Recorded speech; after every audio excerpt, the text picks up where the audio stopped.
আসসালামু আলাইকুম ওয়া রাহমাতুল্লাহি ওয়া বারাকাতুহু নাহমাদুহু ওয়া নুসাল্লি আলা রাসূলিহিল কারীম আম্মা বা'দ। প্রিয় দিনী ভাই ও বোনেরা, আপনারা যেখান থেকে দেখছেন আপনাদেরকে আন্তরিক শুভেচ্ছা ও অভিনন্দন জানাই। প্রিয় দিনী ভাই ও বোনেরা, আপনারা আগে থেকে অবগত আছেন যে আমি একটা পোস্ট করেছিলাম যে আজকে রাত 8:45 লাইভে আসছি ইনশাআল্লাহ, কিন্তু আমাদের নেটওয়ার্কে প্রবলেমের কারণে লাইভে আসতে পারিনি। তারপরে কিছুক্ষণ পরে আরেকটা পোস্ট করেছি যে আজকের লাইভটি বাতিল করা হলো, কিন্তু আবার চেষ্টা করে দেখলাম তো নেটওয়ার্ক সমস্যার সমাধান হয়ে গেছে আলহামদুলিল্লাহ। তো তাই আমরা আবার লাইভে আসলাম এবং আজকে আমাদের এই লাইভে আপনাদের প্রশ্নের উত্তর দেওয়া হবে। আপনারা যে কোনো প্রশ্ন করবেন ইনশাআল্লাহ পবিত্র কুরআন এবং সহিহ হাদিস এবং সালাফে সালেহিনের দৃষ্টি থেকে আপনাদেরকে উত্তর দেওয়ার চেষ্টা করব ইনশাআল্লাহ। প্রিয় দর্শক মণ্ডলী, আপনারা কেমন আওয়াজটা পাচ্ছেন আমাদেরকে কমেন্ট করে জানাবেন, এবং কে কোথা থেকে দেখছেন তবুও আমাদেরকে জানাবেন। আপনাদের প্রশ্নের উত্তর দেওয়ার চেষ্টা করব এবং আপনারা কমেন্ট বক্সে প্রশ্ন করবেন, কিংবা আপনারা হোয়াটসঅ্যাপের মাধ্যমে কিংবা মেসেঞ্জারের মাধ্যমে কিংবা আমাদের সাথে যুক্ত হয়ে প্রশ্ন করতে পারবেন ইনশাআল্লাহ। হ্যাঁ দর্শক মণ্ডলী, এক ভাই প্রশ্ন করেছেন যে উড়িষ্যা মুসলমানদের সম্পর্কে কিছু বলুন। দেখেন, বলার মতো ভাষা হারিয়ে ফেলেছি, পরিস্থিতি যেমন সকলেই বুঝতে পারছেন, বলার মতো ভাষা হারিয়ে ফেলেছি। আমরা ভারতবর্ষে বসবাস করছি। আমরা গতকালকে আমাদের মধ্যে অনেকেই স্বাধীনতা দিবস পালন করেছে, আমরা নাকি 15 আগস্টে স্বাধীন হয়েছি। যদি আমরা ভারতবর্ষে সত্যিকারই স্বাধীন হয়ে থাকি, তাহলে আজকে মুসলিমদের ওপর অত্যাচার কেন? তার মানে কি বোঝা যাচ্ছে? যে আমরা এখনো সম্পূর্ণরূপে স্বাধীন হইনি। যদি আমরা সম্পূর্ণ স্বাধীন হয়ে যাই, তাহলে কেন আমাদের ওপর এত অত্যাচার জুলুম কেন? এক নম্বর, আমাদের উপর এত অত্যাচার জুলুম কেন হবে? তার মানে আমরা এখনো পূর্ণাঙ্গ স্বাধীন নেই। ভারতের সংবিধানে স্পষ্টভাবে লেখা রয়েছে যে যারা ভারতবর্ষে বসবাস করছে তারা নিজের ধর্ম অনুযায়ী আমল করতে পারবে, চলতে পারবে। তো আমরা মুসলিমরা আমাদের ধর্ম অনুযায়ী চলছি, তাহলে আমাদের উপরে এত অসুবিধা কেন? আমাদের উপরে এত জুলুম অত্যাচার করা হচ্ছে কেন? বুঝতে পারলাম না। আরেক ভাই প্রশ্ন করেছেন যে জাদু সম্পর্কে কিছু বলবেন। জি, জাদুর আরবি হচ্ছে আসিহর, মানে হচ্ছে জাদু। তো জাদুর কয়েকটা ভাগ রয়েছে। যদি মানুষকে জাদু হয়ে যায় তাহলে তার করণীয় কি? জি, কিভাবে বুঝতে পারবেন যে আপনাকে জাদু হয়েছে? কিভাবে এটা বুঝতে পারবেন? এটা বুঝার কয়েকটা পদ্ধতি রয়েছে। তার মধ্যে একটা হচ্ছে, যেটা সহিহ সনদে হাদিস পাওয়া যায়, যে জাদুর একটা আপনার আলামত হচ্ছে যে আপনি ইলমে নুজুম তথা ইলমে গায়েব সম্পর্কে বলবেন। হয়তোবা আপনার জানা আছে কিংবা জানা নেই, তবুও আপনি ইলমে গায়েব সম্পর্কে বলবেন। তখন ভেবে নিবেন যে আপনাকে জাদু হয়েছে। 2 নম্বর, আরেকটি সালাফ থেকে বর্ণনা পাওয়া যায়, সালাফে সালেহিন থেকে, যে যেই ব্যক্তি বেশি বেশি চুগলখড়ি করে, গীবত পরনিন্দা করে, ওই ব্যক্তিকে জাদু আক্রান্ত হয়েছে, ওই ব্যক্তিকে জাদু ধরে নিয়েছে। এছাড়াও আরো অনেকগুলো নিয়ম পাওয়া যায়, জাদুর অনেকগুলো আলামত রয়েছে। অনেকেই বলেছেন যে কাউকে যদি জাদু হয়ে যায়, কাউকে যদি জাদু আক্রান্ত হয়ে যায়, তাহলে তার মাথা ব্যথা করবে এবং কোমরে ব্যথা করবে। যদি কোমরে ব্যথা করে, মাথায় ব্যথা করে, তাহলে ভেবে নিতে হবে যে ওই ব্যক্তিকে জাদু হয়েছে। এখন জাদু হয়েছে তো করণীয় কি? জি, জাদু হলে করণীয় হচ্ছে আপনার জন্য যে আপনি বেশি বেশি করে দুয়া জিকির আজকার করবেন, 1। 2 নম্বর হচ্ছে আপনি সালাত নামাজ আদায় করবেন। 3 নম্বর, প্রত্যেক দিন সকালে 7টা করে আজওয়া খেজুর খাবেন। 4 নম্বর, যে আপনি সূরা নাস এবং সূরা ফালাক এবং সূরা ইখলাস, এই 3টি পাঠ করবেন। এই হচ্ছে মানে জাদু মানে এলাজ তথা জাদুকে তাড়ানোর নিয়ম। এছাড়াও আরো অনেকগুলো মানে বর্ণনা পাওয়া যায়, যা অনেক লম্বা, তাই মানে সংক্ষিপ্ত আলোচনা করলাম, আর বেশি আলোচনা করছি না।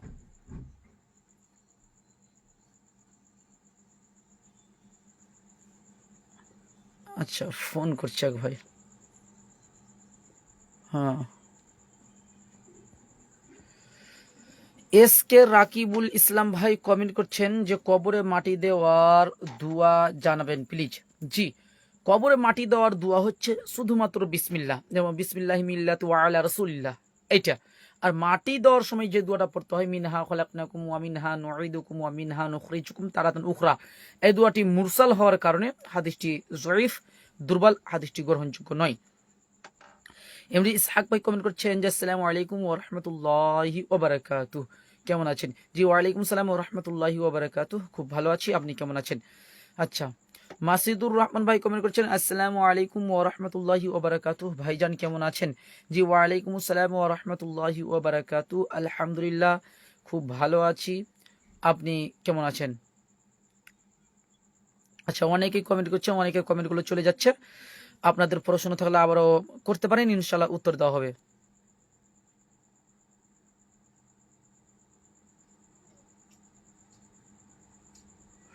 হ্যাঁ, কালিম লস্কর ভাই কমেন্ট করছেন যে বশির হাসান কাসেমির বইয়ের জবাব চাই, হানাফিদের নামাজ বইটির নাম। আচ্ছা, ইনশাআল্লাহ জবাব আসবে, মানে কিছুদিন থেকে মানে মানে জবাব দেওয়া ভিডিওগুলো বন্ধ করে রেখেছি, মানে তার কারণ হচ্ছে যে কিছুটা মানে সমস্যা রয়েছে আমাদের, মানে ল্যাপটপটা যেটা ছিল ওটা মানে ওয়ান হচ্ছে না, তো মানে ভালো করে দেওয়া আছে, তো যখন ঠিক হয়ে যাবে ইনশাআল্লাহ আমরা আবার বাহাস মুনাজারা সব কিছুই নতুনভাবে চালু করব।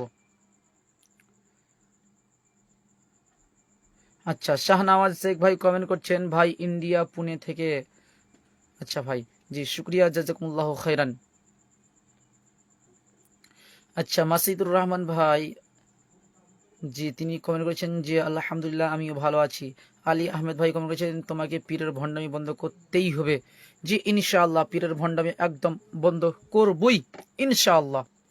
এমডি ইসহাক ভাই কমেন্ট করেছেন আপনি কোথায় আছেন? জি এখন আমি নিজের বাড়িতে আছি, আজকে এবং কালকে 2 দিন আমি নিজের বাড়িতে থাকবো, তারপরে ইনশাআল্লাহ আমি চলে যাব।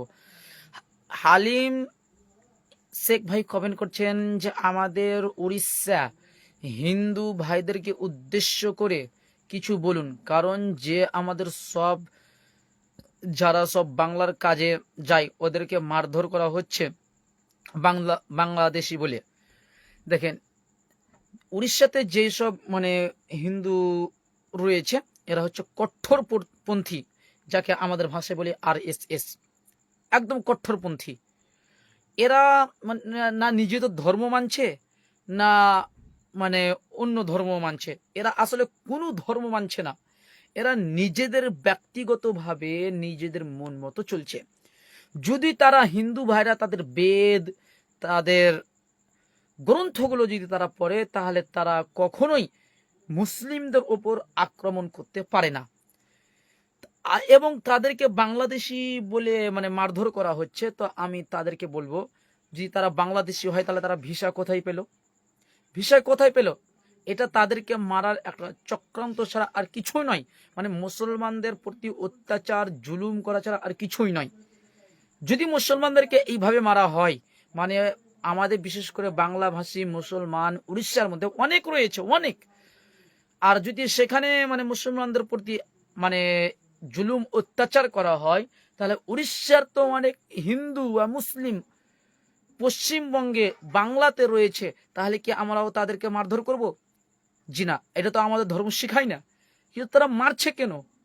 তারা দাঙ্গা ফাসাদ লাগানোর জন্যই মারছে। হ্যাঁ হালিম ভাই, আমি মানে বেশি কিছু বলতে পারছি না, মানে তার কারণ হচ্ছে ফেসবুকে মানে আমার ফেসবুকটা একদম নষ্ট হয়ে আছে, বেশি বললে মানে আবার ফেসবুকটা চলে যেতে পারে, এই জন্য আর বেশি বলছি না, মানে বেশি বলতে পারছি না ফেসবুকটা চলে যাওয়ার কারণে। মানে দুটা মানে এখনো পর্যন্ত কমিউনিটি গাইডলাইন এসে আছে, মানে 3টা এলেই মানে পেজটা আবার চলে যাবে। আমার পেজ তো এমনিতেই 1 বছর বন্ধ ছিল, সেটা আপনারা দেখেছেন। আচ্ছা, মাহফুজ আলম ভাই কমেন্ট করছেন, আমি উত্তর দিনাজপুর জেলার কেরালা থেকে দেখছি। আচ্ছা, শুক্রিয়া, জাযাকুমুল্লাহ খাইরান। আলী আহমদ ভাই কমেন্ট করছেন, পীরের পার্সোনাল নম্বর দিব, ব্যবস্থা করতেই হবে। জি ইনশাআল্লাহ, আপনি নম্বর দেন পীরের, তারপরে আমরা দেখছি, এবং পীরটার সাথে সাথে নামটাও বলে দিবেন, তাহলে পীরের সাথে সাথে আমরা মানে 12টা বাজিয়েও দেবো ইনশাআল্লাহ। নুরুদ্দিন মোল্লা ভাই কমেন্ট করছেন, তাবলিগ জামাতে যাবে। আচ্ছা দেখেন, তাবলিগটা বুঝতে হবে, তাবলিগ করা যাবে, তাবলিগটা আগে এখানে বুঝে নিন। তাবলিগ শব্দটা হচ্ছে আরবি শব্দ, বাল্লাগা ইউবাল্লিগু তাবলিগান, বাবে তাফইল থেকে। এর অর্থ হচ্ছে পৌঁছে দেওয়া, বাল্লাগা ইউবাল্লিগু তাবলিগান। তা আল্লাহ রাব্বুল আলামিন কোরআনে বলছেন, বাল্লিগ, হে নবী আপনি পৌঁছে দিন, মা উনজিল, যা আপনার প্রতি নাজিল করা হয়েছে তা আপনি পৌঁছে দিন। তার মানে বোঝা যাচ্ছে যে আল্লাহ নবী সাল্লাল্লাহু আলাইহি সাল্লামকে স্বয়ং আল্লাহ তাআলা তাবলিগ করতে বলছেন। আল্লাহ সুবহানাহু ওয়া তাআলা তাবলিগ করতে বলছেন যে হে নবী আপনি পৌঁছে দিন, তাবলিগ করুন। তার মানে তাবলিগ করা যাবে। 1 2, রাসূল সাল্লাল্লাহু আলাইহি ওয়াসাল্লাম বলেছেন, সহিহ বুখারীর হাদিস, বাল্লিগু আন্নি ওয়ালাউ আয়া, বাল্লিগু তোমরা তাবলিগ করো, আন্নি ওয়ালাউ আয়া, যদিও একটি আয়াত হয় তবুও তোমরা তাবলিগ করো। তার মানে বোঝা যাচ্ছে যে আমাদেরকে তাবলিগ করতেই হবে। আল্লাহ সুবহানাহু ওয়া তাআলা এবং রাসূল সাল্লাল্লাহু আলাইহি সাল্লাম আমাদেরকে তাবলিগ করতে বলেছেন। কিন্তু এখন প্রশ্নটা হচ্ছে যে বর্তমান সময়ে যেই ভাইরা তাবলিগ করছে, মানে তাবলিগে চলে যাচ্ছে, চিল্লাই চলে যাচ্ছে, এটা হচ্ছে মানে তাদের পদ্ধতিটা হচ্ছে না জায়েজ। তাবলিগ করাটা হচ্ছে একদম উত্তম, বরং তাবলিগ করতেই হবে, এটা ওয়াজিব, এটা জরুরি। কিন্তু তাবলিগ করার নিয়ম আমাদের তাবলিগি ভাইদের যেমন রয়েছে, এটা সঠিক নয়, এটা একদম অন্যায়। মানে চিল্লাই চলে যাওয়া, বাড়িঘর ছেড়ে চলে যাওয়া, এগুলো সঠিক নয়। ইনশাআল্লাহ তাবলিগের বিভ্রান্ত নিয়ে পরবর্তীতে আলোচনা করব আমরা, তখন আপনারা দেখতে পাবেন। এসকে রাকিবুল ইসলাম ভাই কমেন্ট করছেন যে মানুষ বলে 18,000 মাখলুক আছে, এইটা কি সঠিক জানাবেন প্লিজ। জি, 18,000 মানে আল্লাহ রাব্বুল আলামিন মাখলুক সৃষ্টি করেছেন, এ সম্পর্কে যতগুলো হাদিস রয়েছে, হাফিজ জুবাইর আলী জাই রাহমাহুল্লাহ, তাফসির ইবনে কাসির যেটা রয়েছে মানে তার তাহকিক সহ, তাফসির ইবনে কাসিরের আন রব্বিল আলামিন এই আয়াতের তাফসিরে তিনি স্পষ্টভাবে হাদিসগুলো নিয়ে আসার পরে বলছে সবগুলোই হাদিস জয়ীফ, একটাও সহি নেই। অর্থাৎ 18,000 মাখলুকাত সৃষ্টি করেছেন, এই মর্মে একটাও সহি হাদিস পাওয়া যায় না। অতএব এ সম্পর্কে হাদিস সহি নয়। আল্লাহ রাব্বুল আলামিন অগণিত মাখলুক সৃষ্টি করেছেন, যার কোনো গণনার শেষ নেই। একদম অসংখ্য মাখলুক আল্লাহ রাব্বুল আলামিন সৃষ্টি করেছেন। আচ্ছা, সুজন শেখ ভাই কোন করছেন যে কোনো কারণে বাড়িতে নামাজ জমা করা যাবে। আচ্ছা, কোনো কারণে যদি আপনি বাড়িতে সলাত আদি মানে নামাজটাকে জমা করে দেন, দিয়ে বাড়িতে আপনি সলাত আদি করেন, তাহলে যাবে, সমস্যা নেই। আপনি বাড়িতে মানে কোনো কারণবশত আপনি জমা করে দিলেন, এটা যাবে। কেন? সালাফ থেকে এর প্রমাণ রয়েছে। ইমাম বুখারী রাহমাহুল্লাহ সহিহ বুখারীর মধ্যে তিনি অধ্যায় কায়েম করছেন, বাবুল মাসাজিদি ফিল বুয়ুত, অর্থাৎ ঘর বাড়িতে মসজিদ তৈরি করা সংক্রান্ত অধ্যায়। ইমাম বুখারী রাহমাহুল্লাহ তিনি অধ্যায় কায়েম করলেন। তারপর সহিহ বুখারীর হাদিস নাম্বার 3906 নম্বর হাদিস নিয়ে আসছেন। এবং ইমাম ইবনে রাজব হাম্বলি রাহমাহুল্লাহ তিনি বলেন যে সালাফদের একটা রীতি ছিল, তারা সলাত আদায় করার জন্য বাড়িতে একটা স্থান নির্ধারণ করে নিতেন। তার মানে বাড়িতে সলাত আদায় করা যাবে, এই জন্য তো সালাফগণ মানে একটা জায়গা নির্দিষ্ট করে নিতেন, আর সেখানে মানে সালাফগণ সলাত আদায় করতেন। এবং সহিহ বুখারীর যে বর্ণনাটা বললাম, হাদিস নাম্বার 3906 নম্বর হাদিস, সেই হাদিসে মানে রয়েছে যে আবু বকর রাদিয়াল্লাহু তাআলা আনহু মানে সর্বপ্রথম বাড়িতে মসজিদ তৈরি করেছিলেন, সর্বপ্রথম। তারপরে আব্দুল্লাহ ইবনে রাওয়াহা থেকেও বর্ণনা পাওয়া যায়, মুসনাদ ইবনে আবি শাইবাতে 34,729 নম্বর হাদিস। মানে হাদিসটি মুনকাতি হলেও এই হাদিস শাহিদ অনেক জায়গায় রয়েছে। আবু মিজলাজ থেকেও একটা বর্ণনা পাওয়া যায়, তিনিও তার বাড়িতে সালাত আদায় করতেন, মাঝে মধ্যে তার সন্তানদেরকে নিয়ে, তার পরিবারকে নিয়ে জামাতবদ্ধভাবে সালাত আদায় করতেন। মুসন্নাফ ইবনে আবি শাইবা হাদিস নম্বর 6154 নম্বর হাদিস। ওয়াতইয়াব আপনি বাড়িতে সালাত আদায় করতে পারবেন, কারণবশত সমস্যা নেই। আচ্ছা, হ্যাঁ, অনেকে কমেন্ট করছে, কমেন্টগুলো চলে যাচ্ছে, এই জন্য মানে দেখতে পাচ্ছি না, কমেন্টগুলো চলে যাচ্ছে।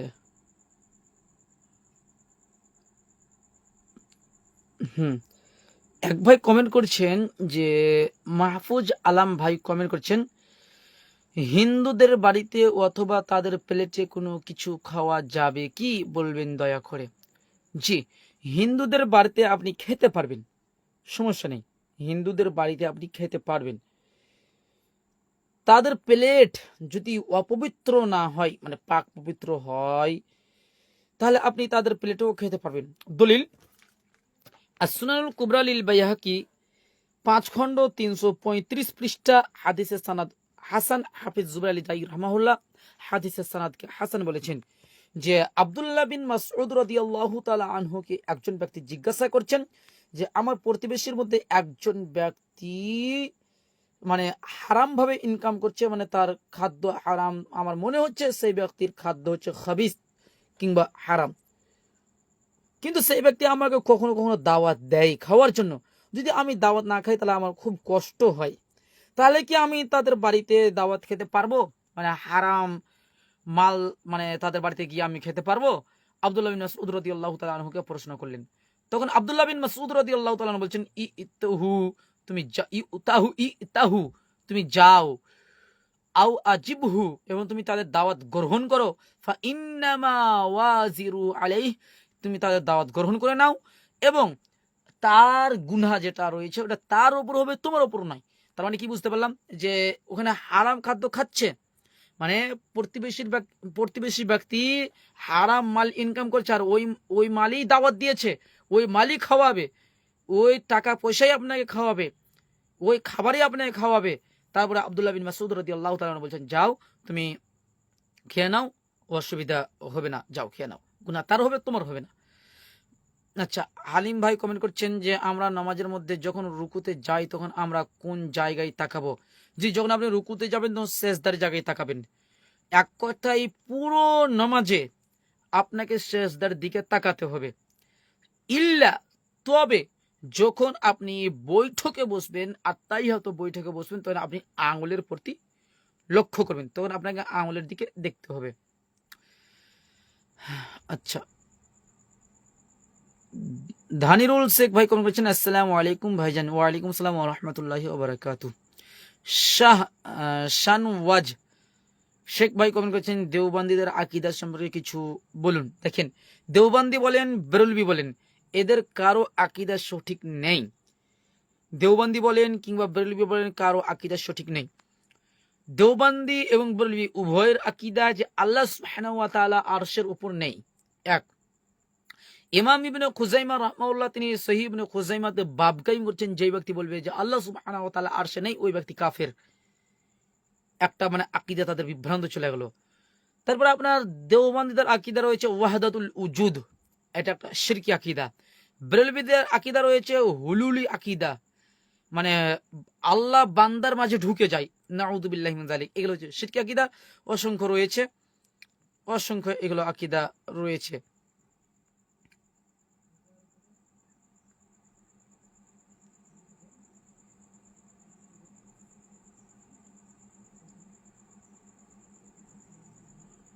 আচ্ছা, মাসিদুর রহমান ভাই কমেন্ট করছেন, আসসালামু আলাইকুম ওয়া রাহমাতুল্লাহ, জি ওয়া বারাকাতু। আচ্ছা, কমেন্টটা চলে গেল আপনার।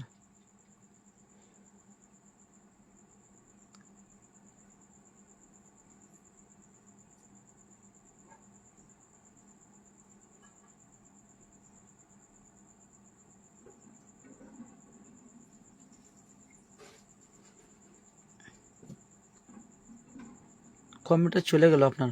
আচ্ছা, কমেন্ট আপনি আরেকবার করুন। কমেন্টটা মানে দেখতে দেখতে আপনার কমেন্টটা চলে গিয়েছে। আপনি আরেকবার কমেন্টটা করুন। মানে মানে আমাদের ফোন করছে একজন, এই জন্য ডিস্টার্ব করছে একটু।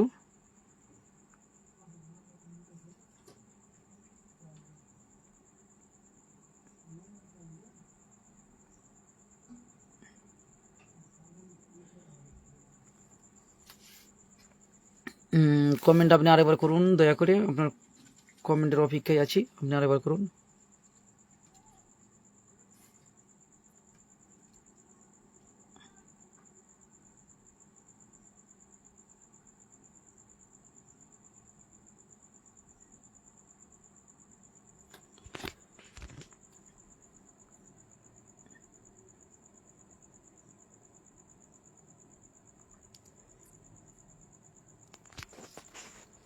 কমেন্ট আপনার চলে গিয়েছে, আপনার কমেন্টটা পাচ্ছি না এখনো।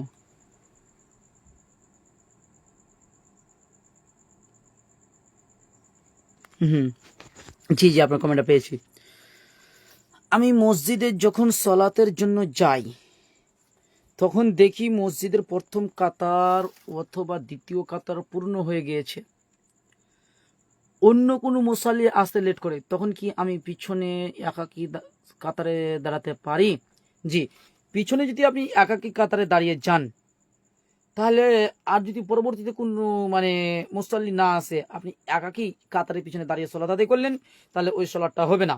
রসুল সাল্লাল্লাহু আলাইহি সাল্লাম বলেছেন, মানে সহিহ হাদিস, যেটা ইবনে হিব্বানের মধ্যে রয়েছে, হাদিস নাম্বার 401, সহিহ ইবনে হিব্বানের মধ্যে 401 নম্বর হাদিস, এবং সুনানি ইবনে মাজাহ হাদিস নাম্বার 1003। হাফিজ জুবাইর জাই রাহমাহুল্লাহ হাদিসগুলোকে সহিহ বলেছেন। যে হাদিসটা কি, লা সালাতা লি ফারদিন খালফাস সাফি ওয়াহদা, অর্থাৎ কাতারের পিছনে একাকী ব্যক্তির নামাজ হবে না, কাতারের পিছনে একাকী ব্যক্তির নামাজ হবে না। আল্লাহ নবী সাল্লাল্লাহু আলাইহি সাল্লাম একজন ব্যক্তিকে দেখলেন, যে ওয়াবেসা বিন মা'বাদ থেকে বর্ণিত, যে সুনান আবি দাউদ হাদিস নাম্বার 682 এবং তিরমিজি হাদিস নাম্বার 203 নম্বর হাদিস, 230 নম্বর হাদিস, যে আল্লাহ রাসূল সাল্লাল্লাহু আলাইহি সাল্লাম একজন ব্যক্তিকে রাআ রাজুলান ইউসাল্লি খালফাস সাফ ওয়াহদা, একজন ব্যক্তি কাতারের পিছনে একাকী সালাত আদায় করছিল, কাতারের পিছনে একাকী সালাত আদায় করছিল, ফাআমারাহু আইয়ুইদা, এবং নবী সাল্লাল্লাহু আলাইহি সাল্লাম তাকে নামাজ মানে পুনরায় আদায় করার জন্য নির্দেশ দিলেন, যে তুমি পুনরায় নামাজ আদায় করো, তোমার নামাজ হয়নি। তার মানে বোঝা যাচ্ছে কাতারের পিছনে যদি একাকী নামাজ আদায় করেন তাহলে নামাজ হবে না।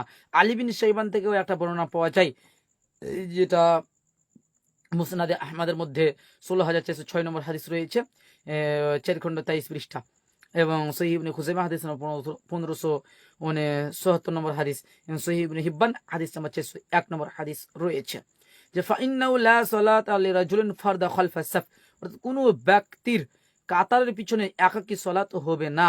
এই হাদিসটিকে ইমাম বুসুরি রাহমাহুল্লাহ উল্লেখ করার পরে বলছেন, ওয়া ইসনাদুন হাদিস আলী ইবনে শাইবান সাহিহুন রিজালু সিকাত, আর এই হাদিসের সনদ আলী বিন শাইবানের হাদিসটির সনদ একদম সহিহ, রিজালু সিকাত, হাদিসের রাবিগণ হচ্ছে একদম সিকা। আর হাফিজ জুবাইর জাই রাহমাহুল্লাহ তিনি এটাই মতামত বলছেন, যে ওয়াল হাক্কু আহাক্কু আন ইয়াত্তাবি, তিনি বলছেন যে सबके पीछे अकेले नमाजी की नमाज ना होने वाला कौल राजे है, অর্থাৎ কাতারের পিছনে একাকী ব্যক্তির নামাজ না হওয়াটাই একদম রাজে উত্তম সঠিক, যেটা ফাতাওয়া ইলমিয়ার মধ্যে রয়েছে, পৃষ্ঠা নাম্বার 302 নম্বর পৃষ্ঠাতে স্পষ্টভাবে রয়েছে। দর্শক মণ্ডলী, আপনারা অনেকে কমেন্ট করছেন, যে আজাদ ইসলাম ভাই কমেন্ট করছেন, আসসালামু আলাইকুম। ওয়ালাইকুম আসসালাম ওয়া রাহমাতুল্লাহি ওয়া বারাকাতুহু। শেখ রুহানি ভাই কমেন্ট করছেন, আসসালামু আলাইকুম ওয়া রাহমাতুল্লাহ।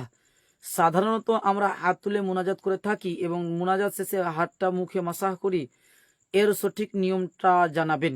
জি, ওয়ালাইকুম সালাম ওয়া রাহমাতুল্লাহি ওয়া বারাকাতুহু।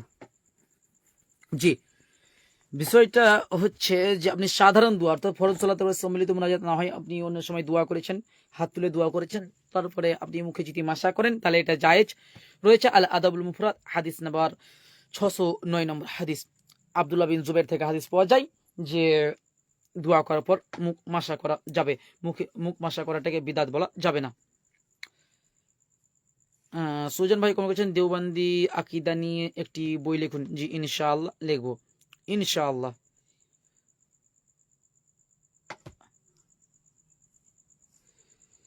আহলে হাদিস মোবারক ভাই কমেন্ট করছেন যে হাদিস অনেক প্রকার, যেমন সহি, মুরসাল, জয়ীফ, মুবহাম, মওযু ওয়া গায়রা।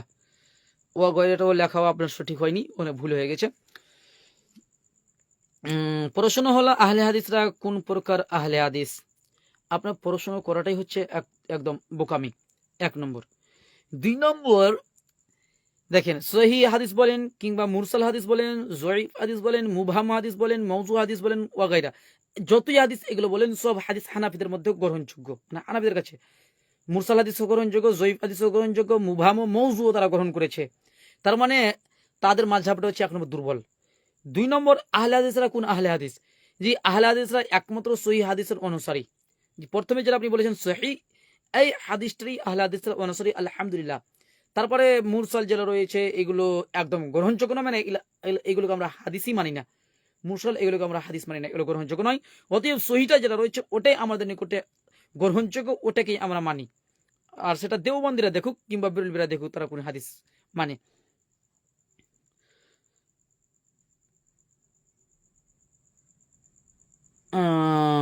শানওয়াজ শেখ ভাই কমেন্ট করছেন আসমা ও রেজালের উপর জ্ঞান অর্জন করার জন্য বাংলা কোন বই পড়লে ভালো হয়?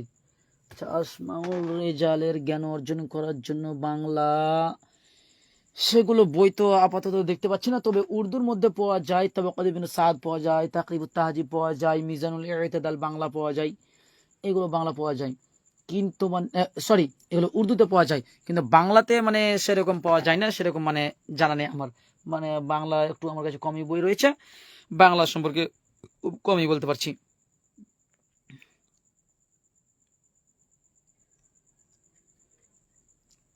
এমডি আজিজ ভাই কমেন্ট করছেন কোন পীরের আওলাদ যদি পথভ্রষ্ট হয় আমরা কি তার সমালোচনা করতে পারবো? জি, যদি কোনো পীরের আওলাদ ভণ্ড হয়, পথভ্রষ্ট হয় কিংবা বিদাতি হয়, যদি কোনো পীরের আওলাদ বিদাতি হয় তাহলে তার সমালোচনা আপনি করতে পারবেন। যেমনটা ইব্রাহিম নাখঈ রাহমাহুল্লাহ বলেন, সুনানুদ দারিমি হাদিস নাম্বার 209 নম্বর হাদিস, যে লা ইউরা গীবাতান লিল মুবতাদি, যদি আপনি বিদাতীদের দিন রাত গীবাত করেন কোনো সমস্যা নেই, কোনো সমস্যা নেই, তাদের আপনি গীবাত করতে পারবেন। তো ওই পীরের আওলাদ যদি বিদাতি হয় তাহলে আপনি তাদের নিয়ে সমালোচনা করতে পারবেন, যেটা ইব্রাহিম নাখঈ রাহমাহুল্লাহ বললেন।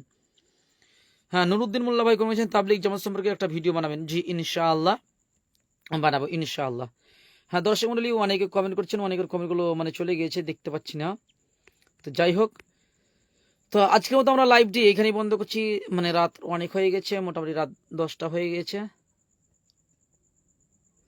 তো ইনশাআল্লাহ আবার আমরা পরবর্তীতে লাইভে আসব, তখন আমরা আবার ইনশাআল্লাহ আপনাদের প্রশ্নের জবাব দেবো। মাসিদুর রহমান ভাই কমেন্ট করছেন যে জি প্রিয় সম্মানিত শেখ, জাযাকাল্লাহ খায়রান, অনেক দিন থেকে আমার এই প্রশ্নটা জানার ছিল, আলহামদুলিল্লাহ উত্তরটা দেওয়ার জন্য অসংখ্য ধন্যবাদ, জাযাকাল্লাহ খায়রান।